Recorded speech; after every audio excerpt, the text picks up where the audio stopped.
Syracuse Football opening days of training camp. Who's looking good and who's looking like they can pencil in a starting position. It's a tough decision at cornerback when you have Devin Grant, Lewis,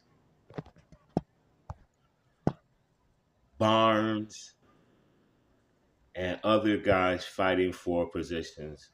At this time, I'll say the starting cornerbacks are Devin Grant and Bellamy, but Barnes and Lewis are making a argument to immediate playing time. These guys are looking the part at cornerback position.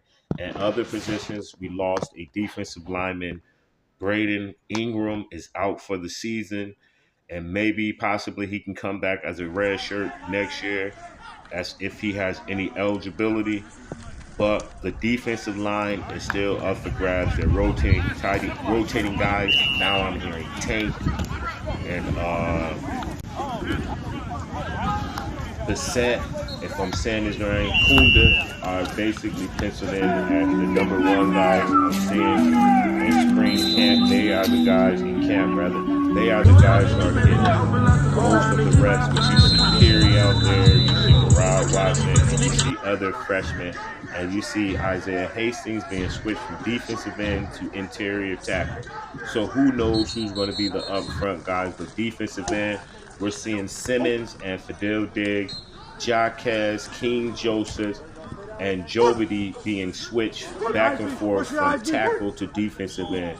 And it's looking like he might be the number one guy at defensive tackle, but he's still penciled in at DN. So who knows where he'll end up at. So the position is up for grabs on the defensive line. Now, offensive line, I'm seeing Savion Washington, who is rotating with Enrique Cruz, and other guys shouldn't be too worried because I'm hearing they're going to be running a 2 deep to give other guys a break, and you don't want to run guys into the ground. If you have the ability to play and you push your way up to 2 deep, then you'll possibly be getting on the flat side. And Savion Washington look like they're going to be rotating at the tackle position. And maybe David Willibon and Witherspoon rotating, or maybe they move Willibon to tackle. So Petrie and Bradford are locked in right now, and they're looking for the backups behind those 2 guys. Reed is the center, and I don't know who's working at backup center behind John Reed, but I'm seeing Iola, and I'm hearing the transfer from, I want to say, Grambling at the offensive guard position, and that's Hornsby. Hornsby is being positioned right now to be one of the backup centers. He's not a guard right now, but possibly can be used at guard. Like I said, guard, they're going to be using a 2 deep system where they're going to be rotating linemen, not just one actual starter. Other guys are going to be rotated in to keep the guys fresh. And now running back room, which I definitely like. I'm going to say 3 guys right now. I'm going to say LeQuint Allen as a starter. 2 is Jasane Willis, and the 3rd is Nixon. And you can't count out James. He's a true freshman at heart. They're going to possibly get in reps in later games because they're definitely players. But for now, I'm going to say the top 3 is the guys that I named. They're going to be penciled in 1, 2, or 3. I don't know which order, but I know that we'll definitely see LeQuint Allen starting at the running back. Kyle McCord is still locked in, as everyone expected, at quarterback, and there's nobody on the team that's going to take his spot.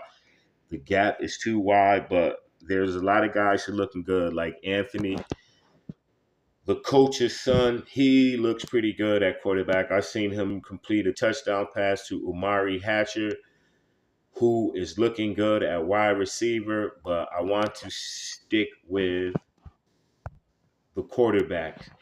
I'm liking Jakari Williams and Johnson. Carlos Del Rio, I don't know. He's kind of being pushed back because the other guys are making plays, and it's not that he isn't a skilled player. It's his decision-making, his confidence. He's too cocky at the position.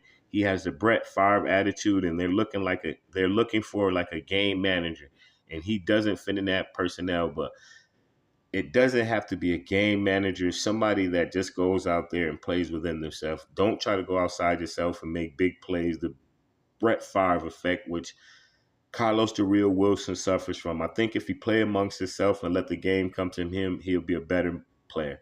But he's not doing that. He's going out and trying to please people and win the job outright, which is not going to happen because you're not playing to your best skill set. Your best skill set for you is to sit back and read more, and definitely learn how to read, because you lock in on one wide receiver. That's why you're always getting picked off.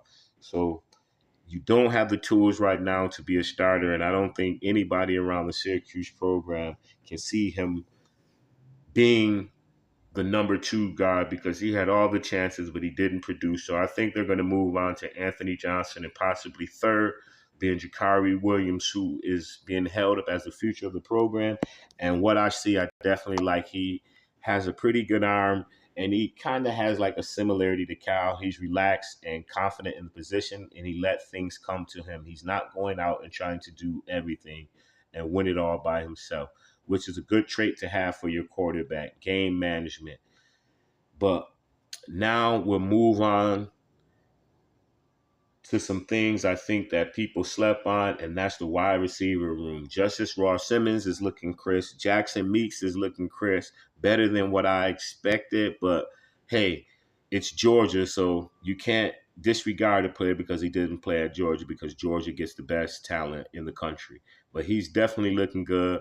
And you can't forget about Yazid Haynes. And I mentioned Amari Hatchard is not going to sit back and let these guys just come in and take the job. He's going to compete for reps, but I can see all these guys being used in a variety of ways, even Pena.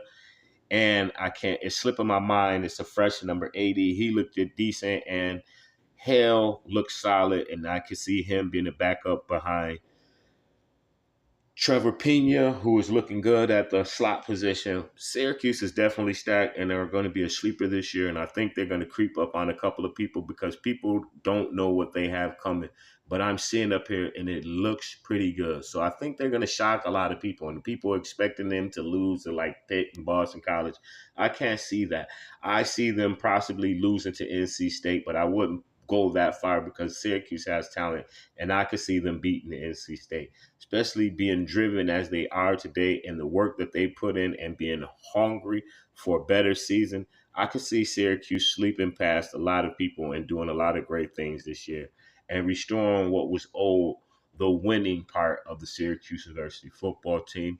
So hopefully everything transpires the way that it's supposed to, and we don't keep getting these injury reports, and we have a healthy team.